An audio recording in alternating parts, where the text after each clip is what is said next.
มาเปิดใจมื้อนี้นี่ส่วนอายุนี่เป็นเพียงตัวเลขแม่นคือน้องยังบ่ทันเคยสร้างครอบครัวเนาะโดยแต่ถ้าคนที่เขามาจีบน้องนี่เพิ่นเคยสร้างมาเลยครับแบบบางคนนี่ก็มีลูกติดนี่โดยก็รับได้ รับได้บ่โดยบ่ติบ่ว่าหยังโอ้ เริ่มต้นใหม่ได้เพิ่นเพียบพร้อมหมดทุกอย่างแต่เพิ่นใช้เวลาคบกันบ่อยากให้โดนปานนี้นี่ตัดสินใจได้บ่ถ้าเป็นกรณีแบบนี้ก็สิได้อยู่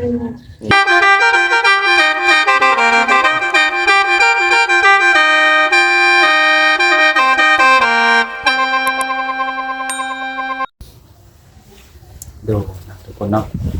ก็ได้มาหาทางสาวโสดหน้าใหม่เดี๋ยวผมเนาะก็เป็นครั้งแรกเนาะน้องหลานเนาะโดยนะตัวเองก็ทักทายก่อนสบายดีทั้งนั้น โดยสบายดี จะสบายดี เนาะถือว่ามาหากันเป็นมื้อแรกทุกคนมื้อนี้เนาะมีชื่อว่าจังได๋ซื้อน้องนี่น้องหนิบ่น้องหนิมีอายุจักปีแล้ว18อายุ18ปีโอ้เป็นผู้สาวกำลังขึ้นโดนกำลังสิเป็นสาวเลยทุกคนเนาะ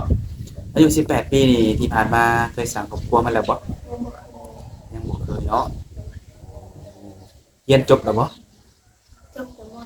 จบม .4 โดยก็ต้องบ่ได้จบออกไปบ่จบซ้ำเป็นบ่โดยเรียนห้องม .4 โดยแต่บ่ได้เสียงภาคที่2แม่นโอ้คือบ่ถ่ายจบก่อน ถ้าบ่ได้แม่ก็บ่สบายบ่มีคนเบิ่งแม่โอ้มีคนเบิ่งแม่แล้วก็เลยออกโรงเรียนมาเบิ่งแม่ โดย โอ้ เอาโรงเรียนมาได้จักปีนะ ปีปลายแล้ว มีไปแล้ว แล้วปัจจุบันนี้น้องได้เฮ็ดเวียกเฮ็ดงานแล้ว เฮ็ดขายตาม ขายตาม โดย เป็นทานตัวเองบ่บ่เป็นอาหารหัวหน้าเฮ็ดอยู่ไสเนาะ ที่สวรรค์ สวรรค์คืออยู่ในลาวเฮานี่เนาะ แม่น โอ้ปัจจุบันนี้ก็ยังเฮ็ดบ่ทุกมื้อ โดยเฮ็ด แต่ว่ามื้อนี้จังได๋หยุดบ่ แม่นขอลาเพิ่นมายามแม่แม่บ่สบาย แม่เพิ่นเป็นหยัง เพิ่นเป็นไข้เพิ่นบ่สบายหั้นนะ เป็นได้จักมื้อได้ เป็นได้อาทิตย์ปลายแล้ว ได้พาไปหาหมออยู่บ่ โดยพาไป หมอเพิ่นว่าเป็นจังได๋ไข้ธรรมดานี่ ก็ไข้หวัดไข้หยังนี่ล่ะ ตอนนี้เป็นจังไดดีขึ้นแล้วบ่ โดยก็ไข้แน่แล้ว ก็คือมาในมื้อนี้คือน้องออกมาแต่คือจังได๋ เปิดใจ จะสร้างครอบครัวบ่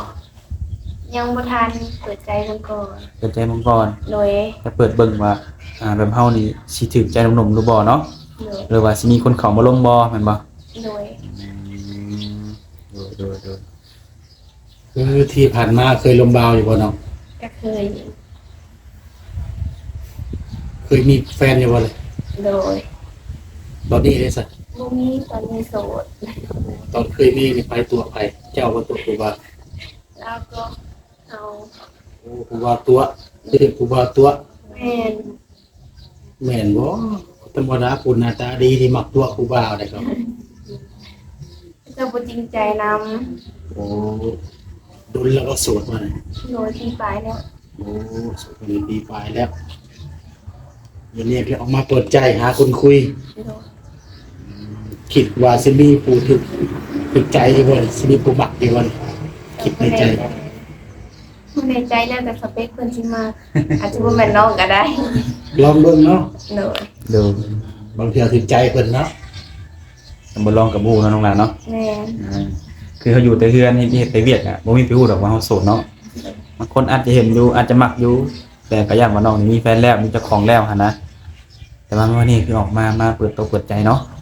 ให้หลายคนก็ได้รับรู้ว่าซั่นซะก็น้องอายุ18ปีนี่ถ้าน้องอยากมีแฟนนี่น้องสิเอาอายุหลายกว่าใดน้อง อะไรก็ได้บ่จำกัด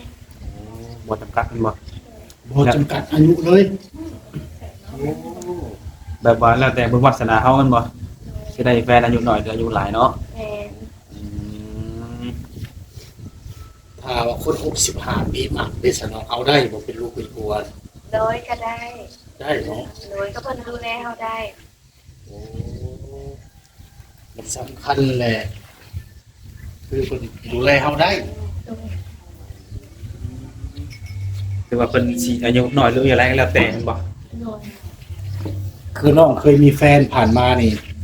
คนรุ่นราวเขาเดียวบ่เรียกว่าคนมีอายุสูงกว่าน้อง โดยก็รุ่นเราเขาเดียวกัน โ อืมแต่ออกมาเปิดใจมื้อนี้นี่ส่วนอายุนี่เป็นเพียงตัวเลข แม่น ทำได้ก็ได้เนาะคือน้องยังบ่ทันเคยสร้างครอบครัวเนาะ โดย แต่ถ้าคนที่เขามาจีบน้องนี่เพิ่นเคยสร้างมาเลยครับแบบบางคนนี่ก็มีลูกติดนี่ โดยก็รับได้ รับได้บ่ โดยบ่ติบ่ว่าหยัง โอ้ เริ่มต้นใหม่ได้ ได้บ่ยันว่าเฮาบ่เคยแต่งงานก็อยากได้คนที่บ่เคยแต่งงานคือกัน แบบว่าจังไดก็ได้เนาะแล้วน้องน่ะจ้ะมีบ่แบบสเปคแบบมักผู้ชายในรูปแบบไหนอะไร บ่มีสเปคแบบใดก็ได้ อะไรก็ได้ง่ายๆมันบ่บ่รอก็ได้มันบ่ โดย อืมแล้วข้อเสียของผู้ชายเด้อจ้ะที่น้องบ่มักนี่นะ บ่กินเหล้ายาก็บ่สูบ มักแบบนี้มันบ่ โดย คนกินเหล้าคนสูบยานี่บ่คุยแมันบ่ สูบยานี่บ่ได้ แต่ว่า บ่ได้ เหล้าเบียร์กินได้อยู่ โอ้ตัดขาดคือยาแมันบ่ โดย ยาสูบเนาะ เออ เหล้าเบียร์นี่กินได้อยู่เนาะถ้าเกิดว่าน้องมาเปิดใจในมื้อนี้เนาะแล้วเจอคนใดคนหนึ่งเนาะที่ถูกใจน้องเนาะแล้วน้องสิเบิ่งใจกันดนบ่ก่อนจะตัดสินใจสละโสดเนี่ย ก็เบิ่งใจกันไปก่อน ดนบ่น้องล่ะประมาณใดบ่ สูงสุดกับปีปลายขั้นต่ำกับ7-8 เดือนก็ได้ อืมประมาณคร่าวๆทำนี่เนาะ โดย ในการเบิ่งใจเป็นคนเนาะแต่ต้องจำกัดต้องเลือกว่าต้องเป็นหนุ่มลาวหนุ่มไทยนี่ บ่จำกัดได้เบิด ได้เบิดบ่ โดย คนไทยก็ได้คนลาวก็ดีเนาะ โดย ถ้าในอนาคตน้องสร้างครอบครัวเนาะไปอยู่นำสามีได้บ่เนี่ย ได้ อยู่ได้แม่นบ่ โดยไปมาได้ ถ้าไปอยู่เป็นรักเป็นฐานนี่เพิ่นเลยได้ซะ น้องกับบ่แน่ใจหั่นนะ เห็นแต่เพียงแต่ว่าออกเฮือนได้อยู่เนาะ โดย เป็นอยู่ในเฮือนน้องนี่มีเอ้ยมีอ้ายมีน้องบ่ โดยมีน้องมีเอื้อนมีอ้าย มีกันจักคนทั้งวัน ประมาณ5 คน 5คนบ่แล้วน้องเป็นลูกคนที่เท่าใดของแม่ ผู้ที่สาม ผู้ที่สามอ้ายเอ้ยสร้างครอบครัวมันแล้วบ่ โดย3ไปแล้ว เป็นอยู่น้ำแม่บ่รู้เพิ่นออกเฮือนของตัวเอ อง ยู่น้ำแม่แน่เมื่อหาหยาไปเลยแล้วก็กลับไปกลับมา อืมก็คือเป็นการเที่ยวไปเที่ยวมาเนาะ บัดพี่น้องก็สิออกเรือนบ่เรียกว่าไม่ได้ถ้าได้แฟนทางกายเพิ่นอยากให้เมื่ออยู่นำมาปักหลักปักฐานมันบ้านผัวสมมุตินะว่าภาษาบ้านเฮาพ่อแม่ก็สิให้เมื่ออยู่บ่เคยบ่ได้ เป็นอันนี้นะ ให้เมื่อเนาะคือออกมาเปิดใจนี่ซะ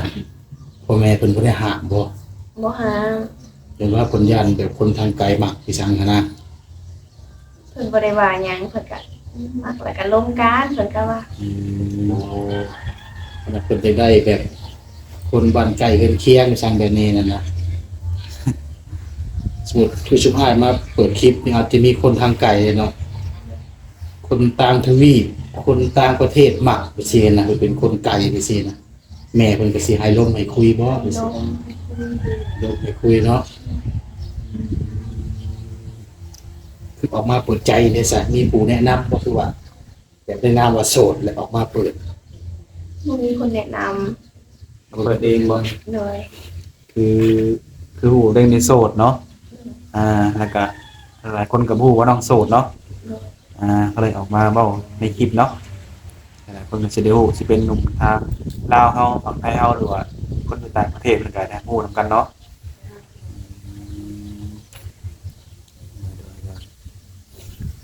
อย่างนั้นคือปัจจุบันนี่จะอยู่กับภายในเรือนน้องมื้อนี้ อยู่กับแม่แม่ว่า ยังอยู่กันทุกมื้อนี้โดยแล้วเฮ็ดนาอยู่บ่แต่ละปี โดย กลุ่มกินบ่เขาวนำสัมปลา กับบ่ปุ้มการกินก็อยากเปิดแหละ เขาบ่งามบ่หรือว่าหน้าหน่อย เข้าบ่งาม เขาบ่งามมันบ่จะถามว่าเขางามมันคือกลุ่มกินอยู่เนาะในเรื่องการไปกันมาเฮ็ดเวียกของน้องได้จ้ะเที่ยวเองบ่ แม่เที่ยวเองกลับไปกลับมา แบบไปมื้อเช้ามื้อแลงกลับอีกบ่ได้ใด บอกไปอยู่สะพานเกิดวันผักก็ต้องมาเดือนเนี่ย โอ้ ไปกลับมา มีวันพักอยู่เนาะ โดยวันอาทิตย์ โอ้วันอาทิตย์นึงพักวันอาทิตย์ โดย เงินเดือนหลายปานใดเนาะครับ 2,500 2,500 โอ้เดือนหลายซะ กินอยู่น้ำเพิ่นบ่ แม่น ทำบ่ได้เสียค่าเช่าค่าซื้อแม่นบ่ บ่ได้เสีย เดือนมารับเงินเต็มคือว่าโอเคอยู่เนาะเฮาบ่มีค่าใช้จ่ายหยังหั้นนะ กุ้มบ่เนาะเงินอยู่2 ล้านต่อเดือน แกบ่กุ้มน้องใส่มีแต่หาแฟนกีบกันแล้วก็ฝากมาให้แม่ไปกวดไปห้องหมอ โอ้นี่เงิน2 ล้านนี่เนาะเอาไว้ใส่เองนี่500,000กีบ โดย และอีกล้านกว่าแล้วฝากไว้ให้แม่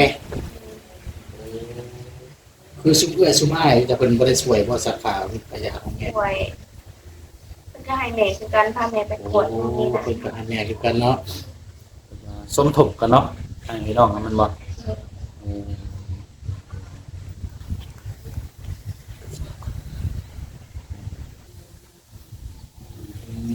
โดยเนาะ ต้องไปรถจักรบ่ไปเรียกงานนี่ โดย โอ้ ยกเอง เดี๋ยวค่าเสียก็เสียแต่ค่าน้ำมันแหล้วเนาะ แม่ บ่มีบ่บ่าวแถวสวรรค์แบบมาแซวมาคิดน้องนี่ ก็มีแม่เพิ่นหยอกแม่แต่น้องก็บ่ได้ใส่ใจปานใดหันนะ เป็นจังไดคือบ่ได้ใจบ่มักบ่ ก็มักแต่ว่าบ่กล้าลงเพิ่นน่ะนะบ่กล้าทักนู่นนี่นั่น ยันเจห้าหรือเพิ่นบ่รอ บ่แม่นว่ายันเจหายแบบใจเฮาบ่กล้าหันน่ะ ยันบ่ว้าวนี่บ่รอยังมาหยอกนะเกียรติ ยันเพิ่นปฏิเสธ โอ้ คือเพิ่นหยอกเฮานี่เฮ็ดเอาเฮาเฮ็ดมันใจเฮานี่มักมันอยู่เนาะแต่บ่กล้าที่แม่นบ่บางทีเพิ่นหยอกเฮาลิ้นเฮาบ่จริงจังอีหลีแม่นบ่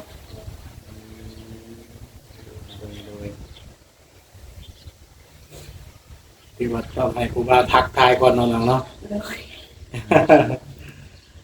เห็นครูบาถึงใจสันทักเพิ่นแล้วได้ท่านเขาบ่ฮู้เด้ แม่นแหละ เคยอยู่บ่แล้วนะ บ่เคย บ่เคยมีครูบาผ่านมากับสุรานี่ครูบามาจีบเดี๋ยวไปจีบครูบาโลด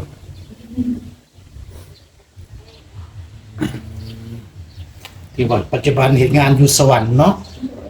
เฮ็ดหลายปีแล้วก็นะ เลยปีปลายแล้ว โอ้ปีกลัวที่ผ่านมาก็เคยไปไทยอยู่บ่ ยังบ่เคย โอ้ออกจากโรงเรียนแล้วก็ไปเรียนน้ำลาวเฮานี่เนาะ โดย คิดอยู่บ่ในใจคิดจะไปอยู่บ่ ก็คืออยู่ สุดที่อ้ายนี่ไปไทยเบิดบ่เคยไปได้ เพิ่นอยู่บ้านเพิ่นเฮ็ดงานอยู่ลาว งานเราคือกัน โอ้อาชีพที่มักอาชีพเนี่ยซะเนาะ เพิ่นเฮ็ดเสิร์ฟไปได้ขายเฟอขายตาม ถ้าให้เลือกเป็นเจ้าของเองน้องอยากเฮ็ดหยังคือ ขาย เป็น ตาม ขายตาม โอ้เป็นเจ้าของห้างขายตำ แม่ ประสบการณ์มาทางนี้แล้วเนาะ เลยมีความฝันจะเปิดห้างเป็นของตัวเองเลยหน่อย ไปเฮ็ดงานนำเพิ่นเป็นลูกน้องเพิ่นนี่เป็นเด็กเสิร์ฟสิบ่รู้ว่าเป็นมือโปรตำเลยเนี่ย ๆจำเลย เป็นเซฟมื้อหน้าเอามาฮู้บ่ได้ว่าสิ บ่ได้บ่น้องล่ะ โดยได้ อ่า ว่าสิเอามาฮู้เอาพักบ่นะว่าสิ เคียงมานะแบบให้น้องตำเดียวให้นะ มาลองซีมือ โดนแม่นมาวัดเบิ่งสาวอันเชโนที่ตำแซ่บจังไดเนาะพอสิเปิดห้างเป็นของตัวเองได้บ่หั่นนะ แม่น ถ้าเปิดห้างน้องสิเปิดอยู่ไสฮะ เปิดอยู่แถวบ้าน บ้านนี่บ่เปิดในเฮือนหลังนี้บ่รู้ว่าได้ได โมอยู่แคมป์ทางกระไดเสาดินเพิ่นซื้อดินเพิ่นนั่น มั่นใจบ่ในฝีมือตัวเอง โดยมั่นใจ แสดงว่ามีคนย่องหลายได้เนาะคนย่องหลายลูกค้าหลายแม่นบ่ แม่นไลฟ์ทุกมื้อ โอ้นี่แหละการเปิดร้านอาหารเนาะพิสูจน์ว่าแซ่บบ่แซ่บขึ้นอยู่เบิ่งจากลูกค้าเนาะ แบบการเฮ็ดอาหารลองไปฝึกอบรมมาบ่หรือว่าแบบหมักเห็ดหมักแตงจังซี่ลองเพิ่นมาได้ กับพึ่งแน่แล้วก็หมักเห็ดแน่ โอ้คือว่าอาชีพแบบในการเฮ็ดอาหารเนาะ สาวเราวขายส้มตำนะอยู่สวรรค์เนาะ โดย มีชื่อห้านบ่ มีหันทีเด็ดตำทีเด็ด ห้านตำทีเด็ดอยู่แถวใดนั่นล่ะของสวรรค์ อยู่รักสอง อยู่หลักสอง ตามชีเด็ดกับพันซื้อกัน ช่วงสิแซ่บนะว่าสิล่ะ สุดนะคำว่าเด็ดนะเผื่อว่ามี FC อยู่ลาวเฮาหรือว่าFC ฝั่งไทยเพิ่นดินเที่ยวเท่านั้นเนาะอยากไปอุดหนุนน้องเพิ่นก็ไปได้ทุกคนเนาะหรือว่าถ้าไปบ่ถูกก็ติดต่อน้องไม้แม่นบ่ แมนติดต่อน้องได้ นี่ยังถ้าติดต่อให้เพิ่น ไลน์ มีแต่ LINE บ่ โดย เฟซบ่แนบหยังบ่มีบ่ น้องกะลินอยู่ใดๆก็ใหายได้ โอ้แล้วแต่คุณอยากได้เนาะ โดย ถ้าเพิ่นอยากสะดวกอยากโทรทางใดคุยทางใดก็ให้ตัวนั้นเนาะคือเฮ็ดเวียกน้องก็สิมีเวลาลงโทรศัพท์บ่น้อง โดยมีแต่ตอนเที่ยงตอนบ่าย เย็นมาตอนบ่าย ๆโดยกับวันพัก ๆกับช่วงบ่มีลูกค้าเนี่ยมันบ่ โดย ถ้าว่าเข้าเฮ็ดเวียกปุ๊บนี่บ่มีลูกค้านี่เฮาลินโทรศัพท์ได้บ่ โดยได้ ยกเว้นแต่ลูกค้าเข้าเนาะ โดย ก็สิมีเวลาลงกับผู้บ่าวหรือว่าหนุ่มๆอีกดอกเนาะทุกคนเนาะ สมมุติว่ามีลูกค้าโทรสั่งให้ไปส่งสั่งก็ได้พุ่นน่ะ เป็นเงินให้ส่งบ่ได้มีแต่นาทีกลับ โอ้แบบมีได้โทรสั่งแล้วตามหาได้อยู่เนาะ โดยแล้วเพิ่นก็หาคนมาเอาเอง โอ้ก็มีลูกค้าทางนี้มีอยู่บ่ล่ะ บ่มี ทางเฟซทางหยังเพิ่นบ่ได้เคยโทรมาสั่งบ่ บ่มีมีแต่เพิ่นโทรสั่งเขาเปลี่ยนให้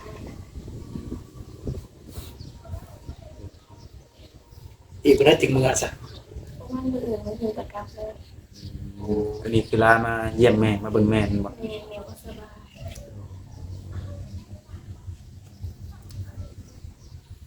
คือทุกคนเนาะเปิดอยากเปิดห้างขายตำเป็นของตัวเองเนาะ โดย มั่นใจในฝีมือแล้วลูกค้าย่องไว้แล้วเนาะ โดย ถ้าบ่เปิดร้านขายตามมีต้นทุนนี่สูงสำหรับนะ มันก็สิสูงแน่น้องกับบ่ฮู้ยังบ่ได้ แบบเป็นร้านธรรมดาบ้านเฮานี่ประมาณหลักล้านนี่ได้บ่สัก บ่ได้ประมาณ10ไปล้านไปล้านนี่แหละ เป็นห้างเนาะ โดย แบบว่าต้องนับหนึ่งบันบ่ตั้งแต่ดินบ่ แม่ ตั้งแต่การตั้งห้างมันบ่ โดย ซื้ออุปกรณ์วัตถุดิบเนาะหลักๆตัวสินักก็คือดินกับตั้งห้างเลยเนาะ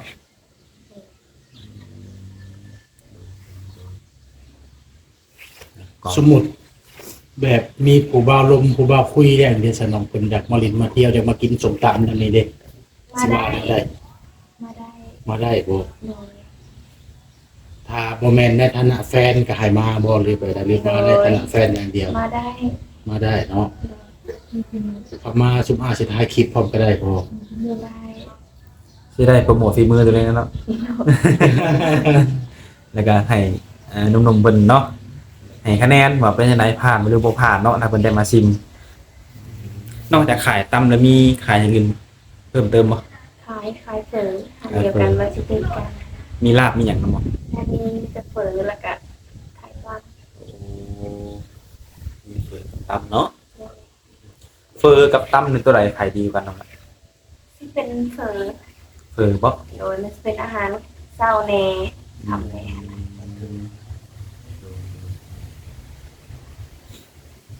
เดี๋ยวน้องนี่อยู่แผนกตำโดยเฉพาะบ่หรือว่าเฮ็ดงานทั่วไปเลยมา เห็ดรวมเลย รวม ขัน เลย หวานก็ต้องในซอยกันเจ้า เรียกว่าบ่มีลูกค้าสั่งตำแล้วก็ เขาไปตาม ถ้าบ่มีคนทางตำมันก็เสิร์ฟเฟอแบบอย่างนึงบ่ โดย แพงบ่ราคาอาหารอยู่ห้าง โอเค เริ่มต้นอาหารจากเฮ็ดตำ เริ่มต้นอ่านตำเขาบอก45 นาที 45ขึ้นไปแม่นบ่ โดย แล้วก็ตามแต่งหน้ามันเนาะกับตำทะเลก็อีกราคานึงเนาะ แมน โดยเผื่อว่าหนุ่มๆเพิ่นอยากไปอุดหนุนคือว่าอะไรเนาะไปบ่ฮอดจอดบ่ถึกก็ติดต่อได้ครับ โดย แต่ละเรื่องในการสละโสดนี่คือยังบ่ทันพร้อมภายในปีนี้แม่นบ่ต้องปีหน้าบ่หรือว่าต้องเบิ่งใจกัน7-8เดือนก็ต้องว่ามันบ่ แมน ก่อนสิคบหาเป็นชู้เป็นแฟนนี่ต้องเบิ่งใจกันจักเดือน ประมาณ5 เดือน6 เดือนก็ได้ ก่อนตัดสินใจคบหาเป็นแฟนบ่ โดย แบบผู้ที่เขามาคุยมาลมกับน้องเนี่ยเนาะเพิ่นเพียบพร้อมหมดทุกอย่าง แต่เพิ่นใช้เวลาคบกันบ่อยากให้โดนปานนี้นี่ตัดสินใจได้บ่ถ้าเป็นกรณีแบบนี้ ก็ ที่ได้อยู่ที่ได้อยู่เนาะ โดย โอ้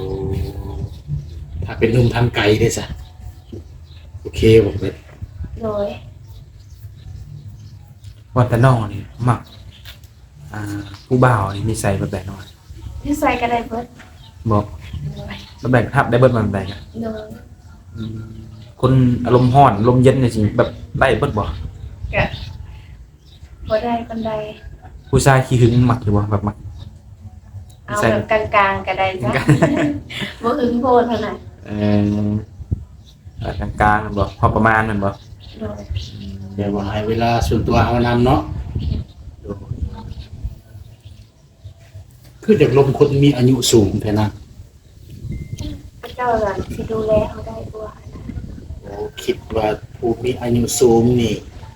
คือสิดูแลเขาได้ โดย แต่ก็ต้องเลือกแล้วเนาะบ่แม่นว่าผู้นี้อายุสูงนี่คิดว่าอย่างเดียวกับบ่แม่นต้องศึกษากันแน่เนาะ ต้องร่วมมันลองใจกันไปเหมือนก่อน โอ้รวมกันก่อนศึกษากันก่อนวัดใจกันซะก่อนเนาะ แม่น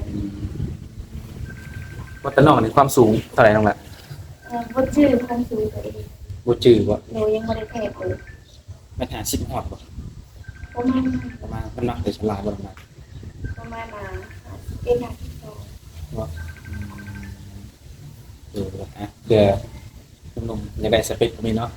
ความสูงและน้ำหนักประมาณนี้นะแต่คือน้องนี่คนที่เขามาจีบน้องบ่ว่าสิเป็นคนอ้วนคนดำนี่ก็คุยได้เบิดแม่นบ่ โดย ดูก็ฝากเป็นหนุ่ม ได้ ได้ เดี๋ ทุ ย ก ว คน บ้านนี้ได้บ่ ได้บ่แบบนี้ทุกคน คือดีพวกนี้ได้บ่ โดย โอเคฉันเนาะพี่น้องมาไว้โอกาสหน้าคือมื้อนี้ก็ได้โอ้ได้ร่วมได้สัมภาษณ์กับน้องเพิ่นก็